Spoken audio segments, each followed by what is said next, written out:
Die Schlacht an der Somme ging als eine der größten Tragödien des Ersten Weltkriegs in die Geschichte ein.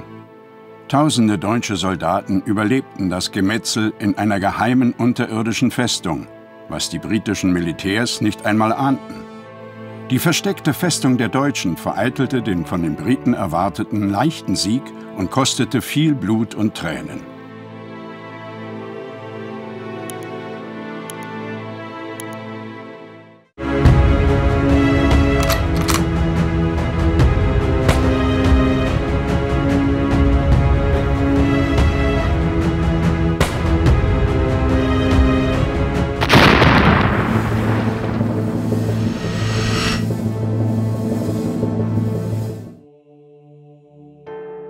Am 1. Juli 1916 erlebte die Freiwilligenarmee der Briten eine herbe Niederlage. Nachdem Artillerie die Schützengräben der Deutschen tagelang beschossen hatte, glaubten viele der Soldaten, sie würden auf wenig oder keinerlei Widerstand treffen. Ein tragischer Irrtum und der Beginn der Schlacht an der Somme, die 5 lange und blutige Monate dauerte.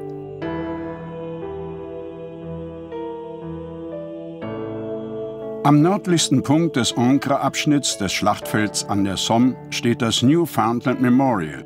In der Ferne liegt das Dorf Beaumont-Hamel, damals ein stark befestigter deutscher Stützpunkt, auf den die Infanteristen aus England und dem Commonwealth am 1. Juli 1916 vorrückten. Die Angreifer ahnten nicht, dass die deutschen Infanteristen in einer unterirdischen Festung das Sperrfeuer der Haubitzen überlebt hatten.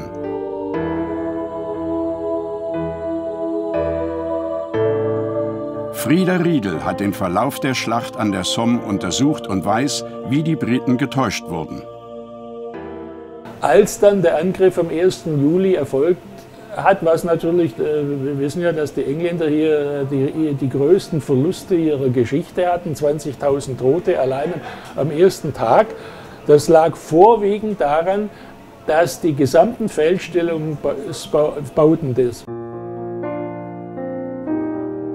Andy Hawkins und Julia Richardson, 2 Archäologen der britischen Durand Group, besichtigen einen der riesigen Krater, den britische Sprengungen auf dem Schlachtfeld an der Somme hinterließen. Am Stollen für diese Sprengung hatte man 7 Monate lang gegraben. Am 1. Juli 1916 um 7:20 Uhr, 10 Minuten vor dem Angriff der Briten, zündeten sie eine Mine unter der deutschen Stellung auf der Hawthorne Ridge. Bei der Sprengung entstand ein 20 Meter tiefer Krater mit 120 Metern Durchmesser. Die Explosion tötete 30 Deutsche. Die britischen Militärs waren überzeugt, dass kein deutscher Verteidiger den tagelangen Beschuss und die gewaltige Sprengung überlebt haben könnte. Im Niemandsland kam dann das bittere Erwachen. Deutsche Maschinengewehrstellungen eröffneten das Feuer und mähten die Angreifer nieder. Das in Reserve gehaltene Royal Newfoundland Regiment verblutete nur Schritte hinter dem eigenen Schützengraben. 20.000 britische Soldaten starben bei diesem blutig gescheiterten Sturmangriff.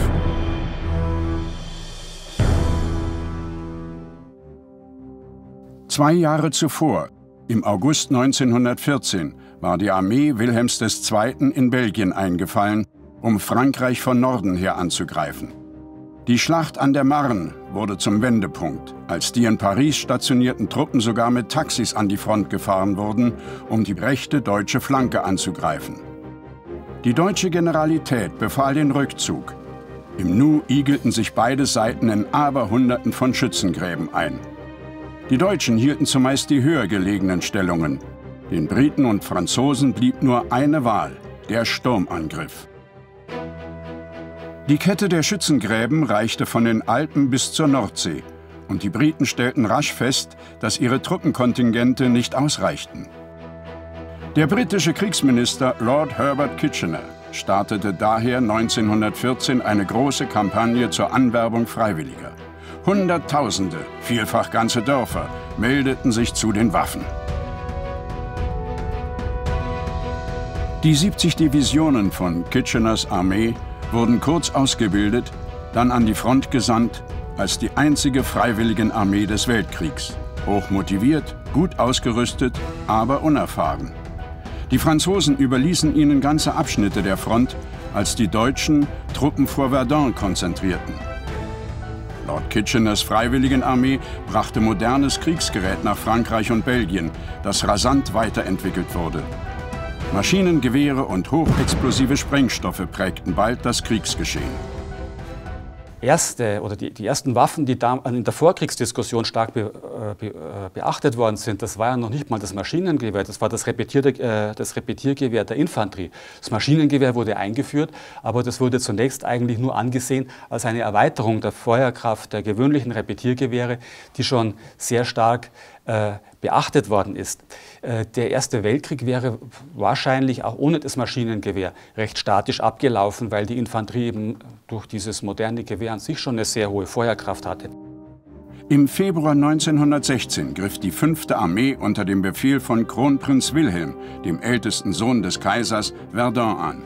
Nicht die Einnahme der Stadt war das Ziel, primär wollte man viele französische Truppen binden, um sie mit massivem Artilleriebeschuss auszubluten. Joseph Joffre, der Chef des französischen Generalstabs, bat in seiner Verzweiflung den britischen Befehlshaber, die Deutschen irgendwo anzugreifen, um den Druck auf Verdun zu mildern. General Douglas Haig entschied sich für die Front an der Somme. Der Angriff wurde minutiös geplant, jedoch weit ab vom eigentlichen Schlachtfeld. Das britische Oberkommando ahnte daher nicht, was die deutschen Pioniere inzwischen gebaut hatten. Oberirdische Feldstellungbau und der unterirdische Feldstellungsbau so erstklassig funktioniert hat. Das heißt, ich habe da ein interessantes Zitat gefunden von Erwin Rommel, dem späteren Generalfeldmarschall, der einen Satz geprägt hat, mit dem das Ganze erleuchtet wird. Er hat gesagt, Schweiß spart Blut. Das heißt, wenn wir uns eingraben, haben wir weniger Verluste. Und das hat der Hauptmann Leiling am besten wohl von allen gekonnt. Das heißt, die deutschen Militärs bauten ihre Stellungen nach ganz bestimmten, streng standardisierten Vorgaben und schützten sie mit klug platzierter Artillerie. Blockhäuser und Bunker, wie sie hier im Bayerischen Armeemuseum in Ingolstadt zu sehen sind, schützten Soldaten und Feldartilleriegeschütze vor dem Beschuss durch feindliche Haubitzen.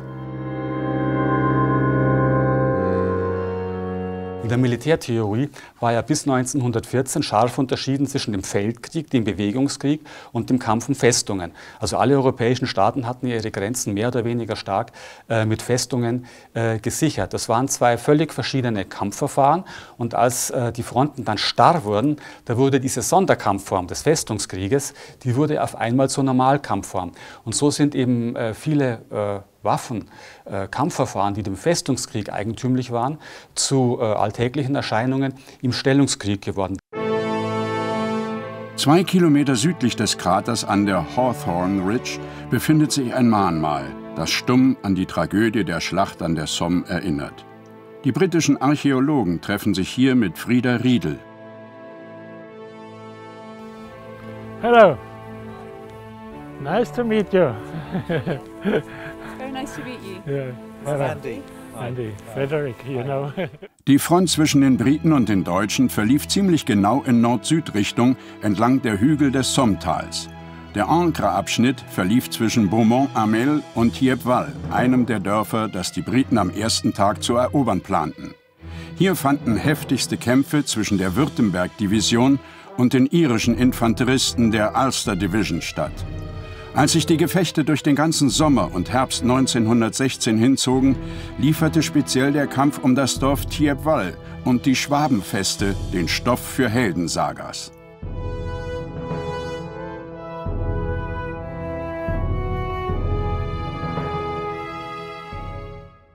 (1915) herrschte an der Westfront ein gespanntes Gleichgewicht der Kräfte. Und beide Seiten wollten das Patt auflösen.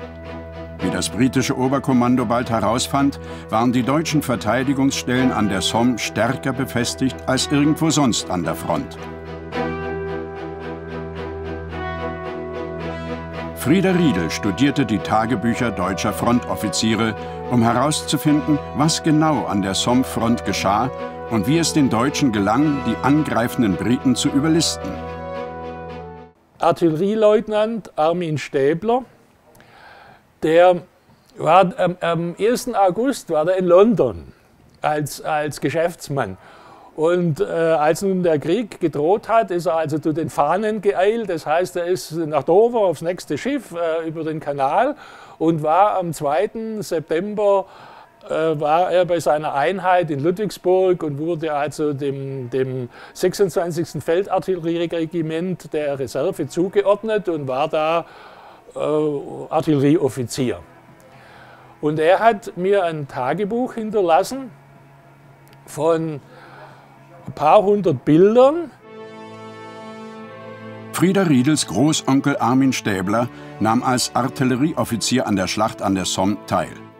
Er hinterließ sein Tagebuch mit einzigartigen Fotos, die den Vormarsch der deutschen Armee sowie ihre Bauten zu Beginn des Grabenkriegs zeigen. Frieder Riedel nutzt dieses Material zur Lokalisierung der unterirdischen Bauten unweit des Flüsschens Ancre an der Somme-Front. Bei Beginn des Kriegs wurde die bewegliche Feldartillerie primär eingesetzt, um die angreifende Infanterie und Kavallerie zu unterstützen. Die moderne Artillerie war von Anfang an eine Schreckensmaschinerie. Zigtausende Soldaten fielen ihr zum Opfer. Als die Deutschen ihre Strategie änderten und sich in Gräben verschanzten, schlug die Stunde der schweren Artillerie.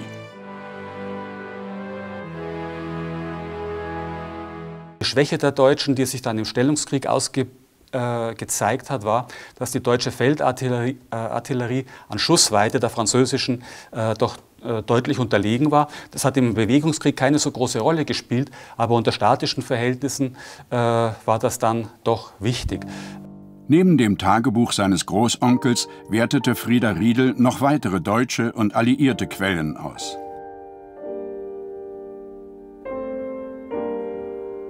Außerdem war von dem Armin Stäbler noch weitere Bilder vorhanden über die Somme-Schlacht, darunter eben über die von dem Hauptmann Leiling, von dem ich dann feststellen konnte, dass er eigentlich der eigentliche Erbauer dieser überstarken Feldbefestigungen im Bereich der 10. Reservedivision war.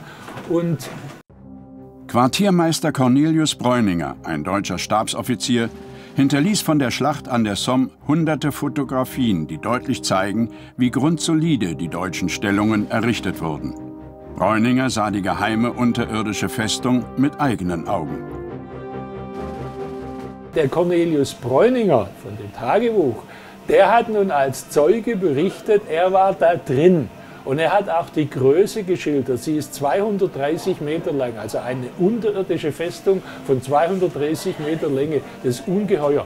Ungeheuer riesengroß. Sie konnte auch in der Angabe von dem amerikanischen Offizier, der hat gesagt, dass sie bis zu 1000 Mann aufnehmen konnte. Diese streng geheime unterirdische Feste gehörte zu einer ganzen Reihe von Bauwerken, die deutsche Pioniere zum Schutz gegen den massiven Artilleriebeschuss des Feindes errichteten. Schließlich hatte sich das deutsche Militär jahrzehntelang auf den Belagerungskrieg vorbereitet.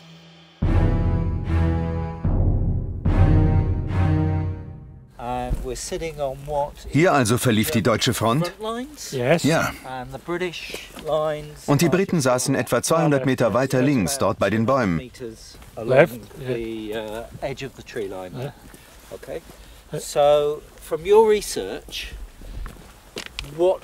Was also hatten die Deutschen hier vorbereitet?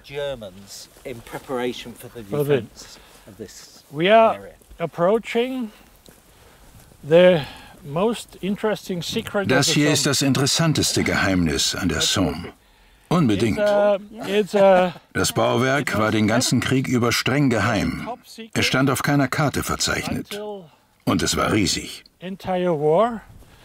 It was not mentioned in any map and it was huge. A subterranean fortress. Eine unterirdische Feste, mit 4 Zugängen im Tal der Ancre. Da unten? Wir nähern uns gerade den Zugängen. Die Festung war 230 Meter breit und sie lag 12 Meter tief unter der Erde.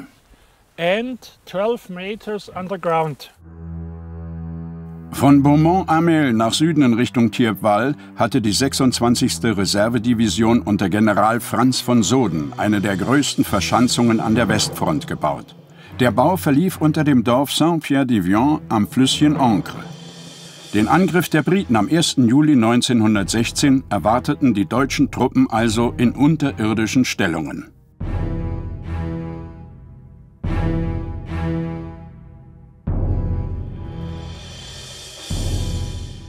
The reasons why the Germans would do this.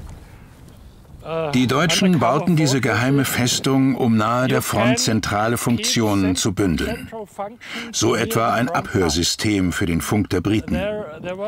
Man konnte dort den Funk der Briten 3 Kilometer weit abhören.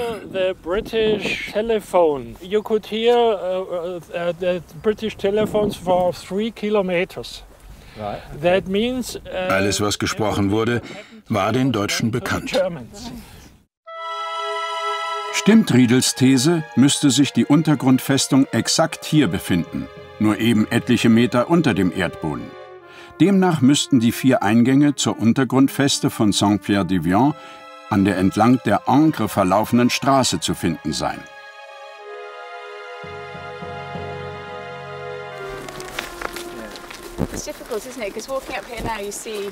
Das ist knifflig, denn überall hier sieht man Wellblechteile, aber alle verschoben, von den Bauern oder von sonst wem. Irreführend. Allerdings. Das hier sieht wie ein Zugang aus, aber wir können das Haus nicht abreißen. Nach einer Woche massiven Artilleriefeuers planten die Briten und Franzosen am 1. Juli 1916 entlang der Straße zwischen den Dörfern Albert und Bapaume vorzurücken. Das Granatfeuer sollte von den vordersten Schützengräben auf die zweite Linie schwenken, sobald kein Widerstand mehr erwartet wurde. Die Briten wussten ja nichts von den unterirdischen Bunkern der Deutschen. Der Kaiser soll gesagt haben, meine Soldaten sind doch keine Maulwürfe. Aber der General von Soden hat mit ungewöhnlicher Weitsicht erkannt, wir sind als Deutsche dem anrennenden Feind numerisch unterlegen. Und so war es ja dann auch. In der Somme-Schlacht haben im englischen Abschnitt 25 Divisionen angegriffen, verteidigt haben 5,5 Deutsche. Die in flachem Bogen fliegenden Granaten der Feldartillerie fügten den Schützengräben kaum Schaden zu. Beide Seiten änderten deshalb ihre Taktik und brachten Haubitzen in Stellung. Aufgrund der steilen Flugbahn sausten die Granaten nun direkt von oben in die Unterstände des Feindes. Die Deutschen reagierten schnell auf die neue Bedrohung.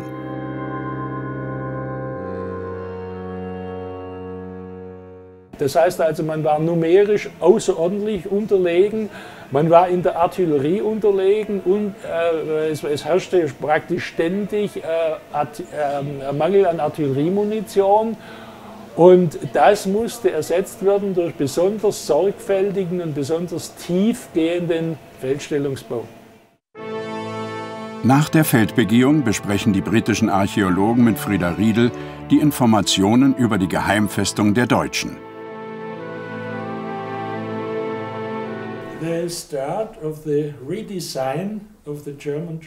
Der Umbau der deutschen Schützengräben erfolgte 1915. Die Franzosen und nicht die Briten, nein, die Franzosen waren die Gegner der 26. Reservedivision.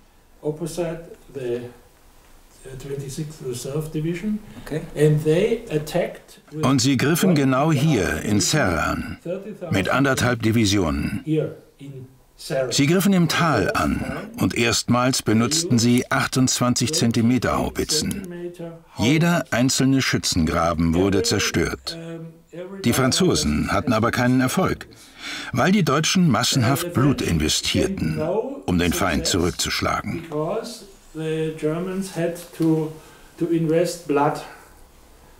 to throw back the enemy. Im Zuge der Vorbereitung ihres Angriffs schafften die Briten über Wochen alle verfügbaren Haubitzen an die Somme-Front. Das Ziel war die systematische Zerstörung der deutschen Stellungen. Eine Woche vor dem Angriff begann man das Trommelfeuer. Wollte man die deutsche Artillerie beim Sturmangriff blocken, musste man ihre Stellungen ausfindig machen und zerstören. Also hat man Verfahren entwickelt, die Artillerie verdeckt aufzustellen, also hinter Bergen, hinter Wäldern, hinter Dörfern, sodass sie eben in ihrer Feuerstellung nicht mehr gesehen werden kann. Sodass selbst bei dem größten Aufwand, den ein Angreifer getrieben hat, immer noch eine gewisse Minimalkapazität auf der anderen Seite übrig geblieben ist, die eben stark genug war, diese auch mit noch so viel Schwung und Entschlusskraft unternommene Offensive aufzuhalten und zum Stehen zu bringen. Zum besseren Schutz gegen die Granaten der Haubitzen änderten die Deutschen nach der Schlacht an der Serre den Zuschnitt ihrer Stellungen.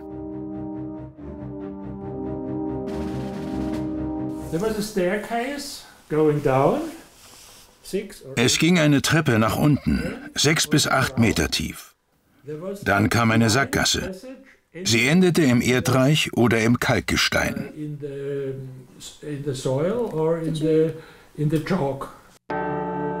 Die Unterstände lagen nun 8 bis 12 Meter unter der Erde. Die Quartiere der Soldaten waren nicht mehr direkt von den Treppen her zugänglich, stattdessen verfügten sie über 2 oder 3 Zugänge. Das entscheidend Neue war also die Tatsache, dass der Eingang seitlich zum Feind liegt. So kann keine verirrte Granate einen direkten Treffer landen. Wenn der Eingang außerdem von einer Sackgasse abzweigt und es mehrere Ausgänge gibt, wird niemand mehr eingeschlossen, ja? So verheerend die Verwüstungen an der Oberfläche auch waren, tausende deutsche Soldaten überlebten das britische Bombardement in ihren Verschanzungen unter Tage. Luftaufnahmen zeigten den Alliierten die totale Zerstörung der deutschen Stellungen entlang der gesamten Front. Inzwischen standen die alliierten Infanteristen zum Angriff bereit. Sie erwarteten wenig bis keinen Widerstand, da die deutschen Stellungen augenscheinlich nicht mehr existierten. Auf der Flanke zwischen Beaumont-Hamel und Thiepval gerieten die ersten Minuten des Angriffs daher zum Massaker.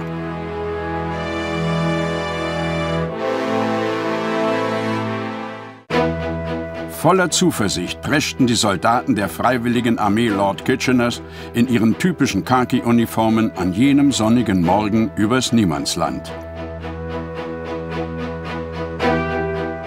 Als ihre Stellung an der Hawthorne Ridge gesprengt wurde, ahnten die Deutschen, dass der Angriff bevorstand.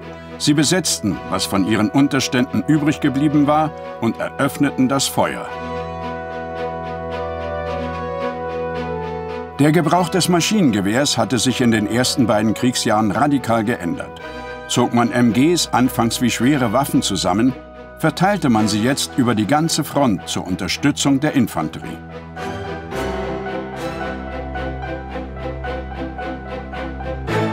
Wer nur ein Infanteriegewehr mit einem Magazin für 5 oder 6 Schuss besaß, beging beim Sturmangriff letztlich Selbstmord. Im Endeffekt hatten weder die britische Artillerie noch die Sprengung der Hawthorne Ridge den deutschen Soldaten zwischen Beaumont-Hamel und Thiepval ernsten Schaden zugefügt. 12.000 Division. Von 12.000 Mann, also einer ganzen Division, verlor man in 7 Tagen Beschuss lediglich 100 Mann. Das ist gar nichts. Das waren nur die Wachposten. Denn die Schützengräben waren ja verlassen. Sämtliche 7 Tage lang. Als die Soldaten wieder aus ihren Verschanzungen herauskamen, war kein einziger Schützengraben mehr übrig. Meist war ein bisschen was vom Stacheldrahtverhau übrig. Ansonsten war die vorderste Schützengrabenlinie ausradiert.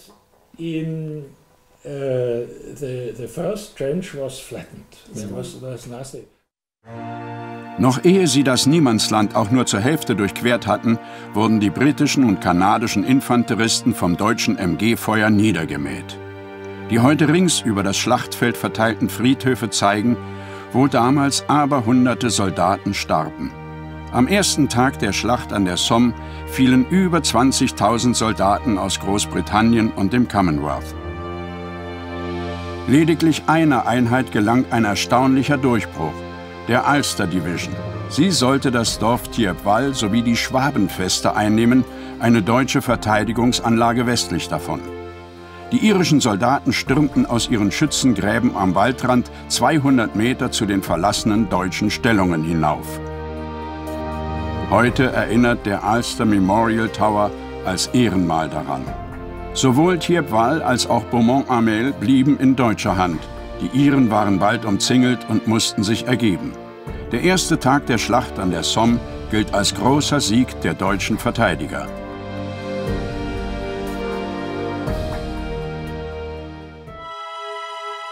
Befehlshaber der 26. Reservedivision der deutschen Armee im Abschnitt zwischen Beaumont-Hamel und Thiepval war General Franz von Soden, ein Offizier, dem das Wohl seiner Soldaten am Herzen lag. Zum Bau der Stollen und Bunker holte er sich mit Franz Leiling einen hervorragenden Ingenieur. Hauptmann Leiling kannte sowohl Cornelius Breuninger als auch Armin Stäbler. Auf den Fotos sieht man ihn mit seinem Hund.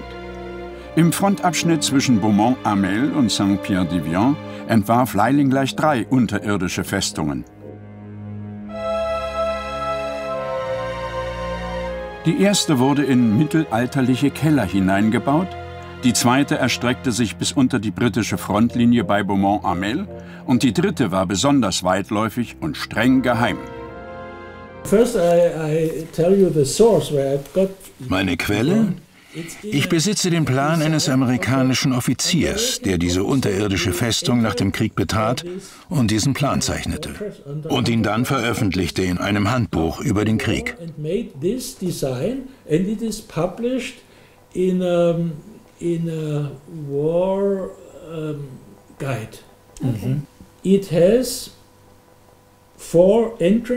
Der Plan verzeichnet 4 Zugänge aus dem Tal der Ancre bis ins Zentrum des Systems.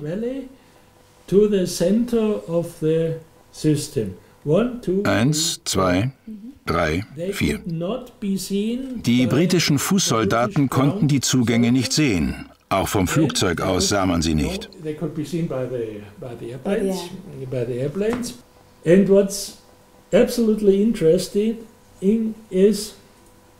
Äußerst interessant ist der Zuschnitt der Festung.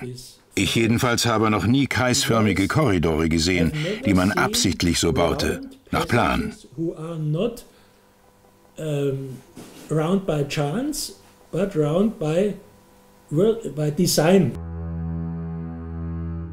Nach der raschen Einnahme der Schwabenfeste durch die irischen Regimenter tauchten wie aus dem Nichts deutsche Soldaten auf. Sie kreisten die Angreifer ein und eroberten ihre von Franz Leiling geplante Feste zurück. Die unterirdische Festung stellte der angreifenden Truppe eine tödliche Falle. Das war der Schlüssel zum Sieg der Deutschen am ersten Tag der Schlacht an der Somme. Die deutschen MG-Schützen rannten aus ihren unterirdischen Stellungen und mähten die Angreifer zu Tausenden nieder. Erstmals kamen Panzer zum Einsatz, jedoch ohne große Wirkung. Einzig und allein südlich der Straße von Albert nach Bapaume errangen die Franzosen einen Sieg. Mit ihren Geschützen großer Reichweite schufen sie eine Feuerwalze. Die Kanonen feuerten selbst beim Vorrücken der eigenen Infanterie weiter. In Bapaume wurden am 1. Juli alle Zielvorgaben erreicht. Diese Feldartillerien, die leichten Artillerien, waren ja für den Bewegungskrieg entwickelt worden. Da spielte diese Reichweite keine so große Rolle. Da war Beweglichkeit des Geschützmaterials mindestens ebenso wichtig. Da war die deutsche Feldkanone besser. Aber unter den statischen Bedingungen des Stellungskrieges, da hat sich die größere Reichweite der französischen Feldkanone doch stark bemerkbar gemacht. Wir sprechen hier von Tausenden von Geschützen auf jeder Seite. Auf den folgenden Luftaufnahmen erkennt man deutlich den Ancre-Abschnitt der Schlacht an der Somme, der vom Newfoundland Regiment Memorial bis zum Thiepval-Denkmal reicht. Wo heute das Ehrenmal für das kanadische Royal Newfoundland Regiment steht, rannten die Infanteristen geradewegs in das Feuer deutscher MG-Stellungen, ohne überhaupt mit Widerstand zu rechnen. Doch Franz Leilings unterirdischer Feste hatten weder die gewaltige Hawthorne-Sprengung noch die Feuerwalzen etwas anhaben können.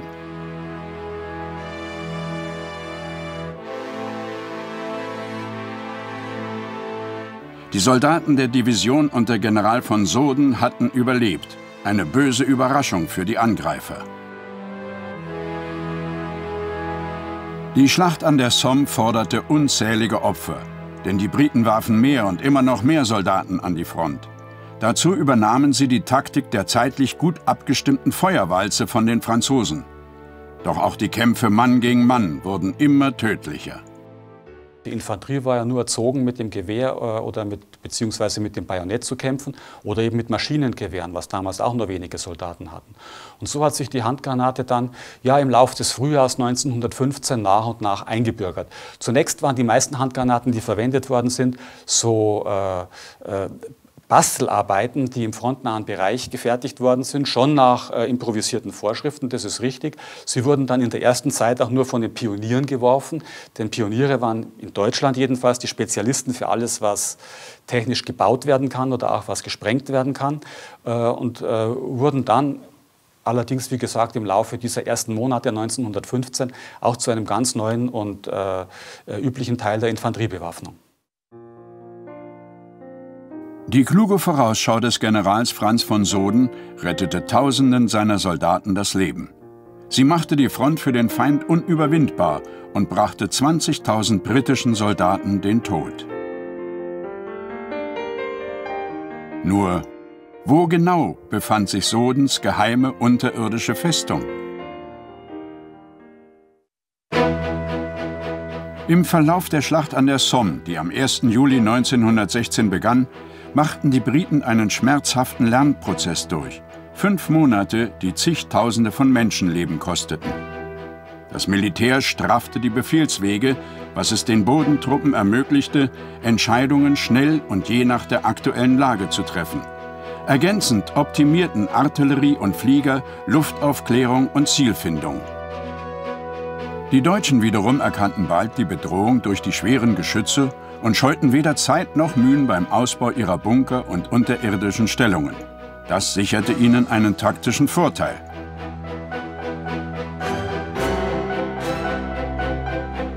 Exakt 2 Minuten vor dem britischen Angriff riss hier in La Boiselle eine Mine mit 20.000 Kilo Sprengstoff die deutsche Frontlinie auf. Wir stehen hier am Loch Nagar-Krater, der größte Krater an der Somme. Man muss sich nur den Durchmesser ansehen, dann ahnt man, wie viel Erde dabei in die Luft schoss.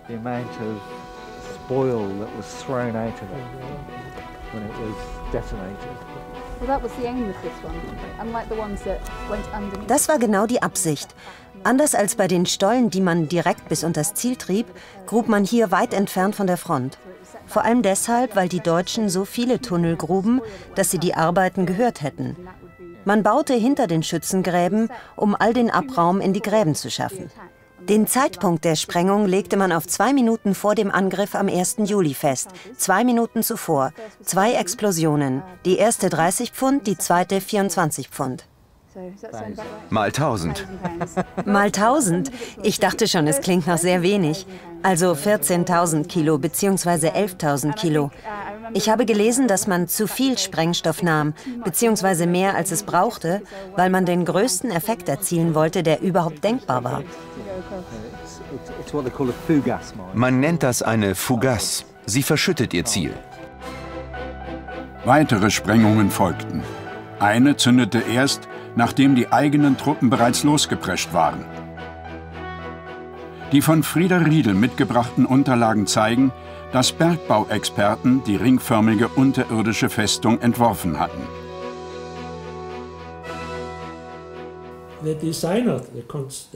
Zum Bauplan. Die Pioniere, die das bauten, waren erfahrene Bergleute. Das kann man nachlesen. Das stimmt auch. Diese Experten haben viel Erfahrung mit unterirdischen Sprengungen, mit Methangas und Explosionen und so weiter. Underground explosions, methane gas explosions in the mines. And they know what to do with. Diese Leute wissen genau, was man mit der Explosionsenergie anfängt und was man tun muss, wenn man von einer Granate getroffen wird, die ein Loch in das System sprengt. Die Granate explodiert und schon lenkt man die Energie im Kreis herum und immer weiter im Kreis herum. The energy is led round, here round and here round. And the stone. Die Festung ist ja aus Kalkstein, wie die Klippen von Dover. Also Kalkstein. Ja, dasselbe Gestein. Und Kalk hat klare Eigenschaften.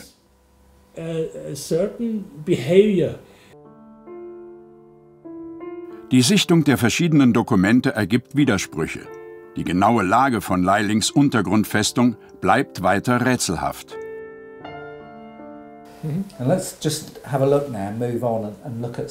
Nehmen wir ein konkretes Beispiel. Saint-Pierre-d'Ivion.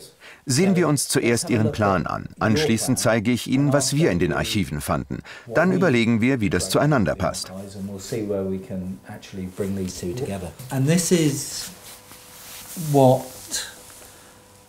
Soweit unsere Unterlagen. Ein Bau unter Saint-Pierre-d'Ivion.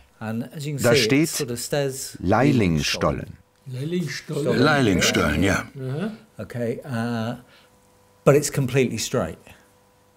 Aber die Gänge verlaufen kerzengerade. Da hakt es irgendwo. Manches passt. Ich denke da zum Beispiel an die Zugänge unter Tage, an die Nähe zur Front.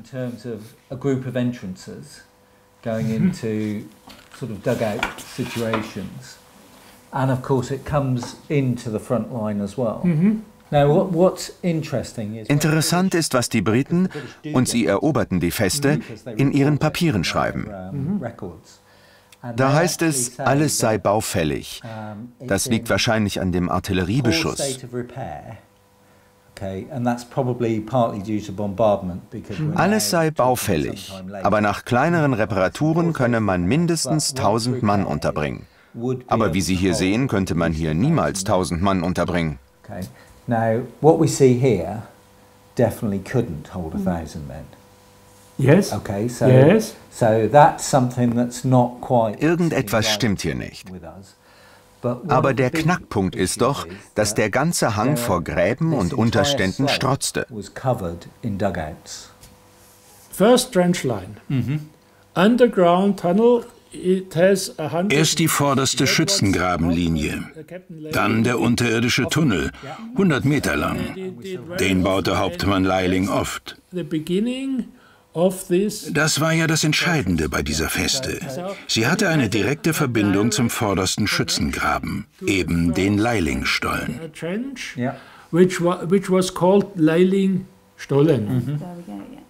So it's possible. Right, that in interpretation. Könnte man es denn so interpretieren, dass diese Zugänge, die eindeutig hier starten, nicht von Leiling sind?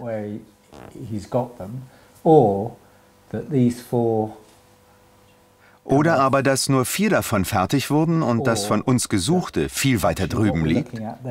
More in here, yes. You know, I mean, die einzige Möglichkeit wird sein, dass wir es uns von innen ansehen. Nur so lässt sich das klären. Nicht ausgeschlossen, dass beides stimmt, ja? Nein. Einer der unbekannten Helden der Schlacht an der Somme war auf deutscher Seite Franz Leiling, Hauptmann und Ingenieur.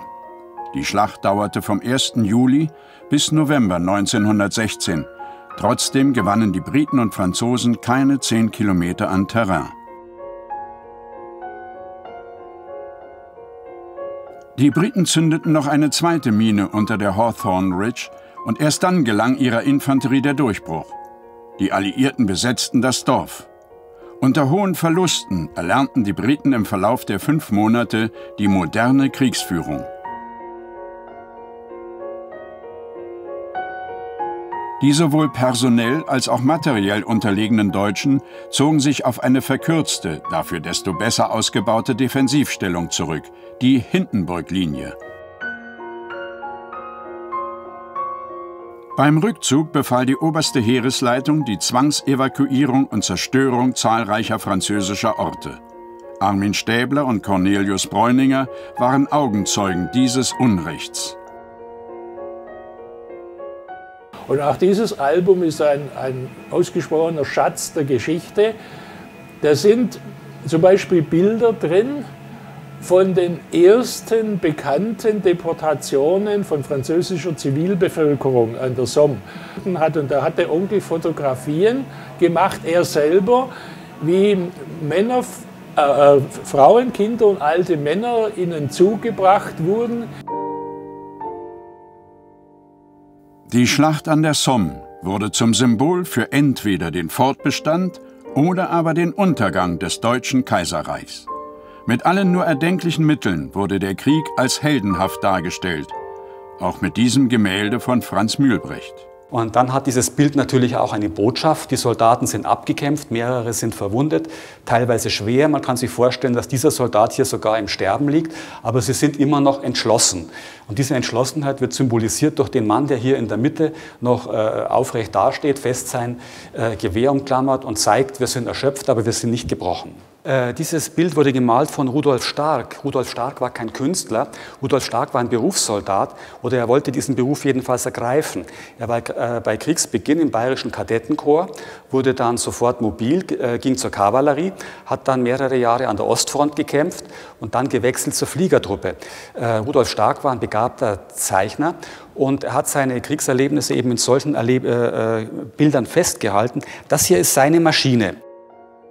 Im Verlauf der Frühjahrsoffensive 1918 durchbrachen die Deutschen die Front und eroberten das 1916 verlorene Terrain zurück.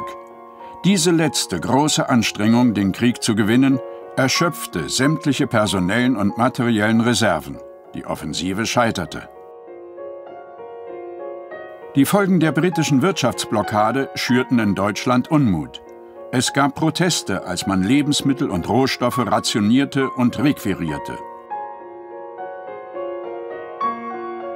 Der Krieg hat sehr schnell alle Bereiche des öffentlichen Lebens in Deutschland erfasst und damit auch in die ganz persönliche Lebensführung der Haushalte und der Menschen eingegriffen. Gerade die britische Blockade wurde als extrem schmerzhaft empfunden dadurch, dass keine Nahrungsmittel mehr nach Deutschland gelangt sind. 1915 war die Ernährungslage noch relativ gut, 1916 ist in Deutschland eine echte Hungersnot ausgebrochen. Und es fehlte nicht nur an Nahrungsmitteln, es fehlte an Kleidung, weil etwa alle Textilrohstoffe für die Herstellung von militärischer Ausrüstung und Bekleidung. Der Sommer 1916 markierte eine Wende in der Geschichte Europas. Nichts würde je wieder sein wie zuvor. Armin Stäbler fiel im Kampf. Ebenso Hauptmann Franz Leiling. Cornelius Bräuninger wurde depressiv. Hunderttausende Soldaten beider Seiten wurden an der Somme getötet oder verwundet. In vielen Städtchen und Dörfern Deutschlands, Frankreichs und Großbritanniens wurde eine komplette Generation der erwachsenen Männer ausgelöscht. Durch all das an der Front und zu Hause erlittene Leid wurde das europäische Empfinden für immer verändert. Der Krieg unter der Erde ist ein nur wenig bekanntes Kapitel des ganzen Horrors des Krieges, der, wie Präsident Wilson beschwor, alle Kriege beenden sollte.